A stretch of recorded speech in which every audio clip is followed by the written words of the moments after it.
বলছে এটা আবার কি, দেখা চাকরি করবে মানে? আমি স্বপ্নে দেখতেছিলাম কিয়ামত হয়ে গেছে। আমি পুলসিরাতের পাশে যে দাঁড়ায় আছি, পুলসিরাত চুলের মতো চিকন, তলোয়ারের মতো ধার। ভয় পাইতেছিলাম এটার উপরে পা রাখবো তো রাখবো কি করে। একটু পরে চিৎকার শুনলাম, তো দেখলাম মাদ্রাসার ছেলেগুলা সবগুলা হইহুল্লার করতে করতে আসতেছে। ওরা পুলসিরাতের পা দিতে দেরি, এটা সুপার হাইওয়ে হয়ে যেতে দেরি হয় নাই। সবগুলা উঠা পার হইতেছে, একটা পিছন থেকে আমাকে দেখা ফেলছে আর চিৎকার দিয়া বলছে, ওই তোরা যাস কই? আমগো গরুটা তো দাঁড়ায় আছে, ওরে নিয়ে যাবি না?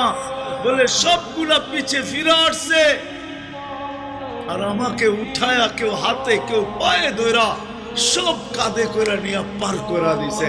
ঘুমের থেকে জায়গা গেছি, এই জন্য চোখে দেখা আমি এখন চাকরি করতাম।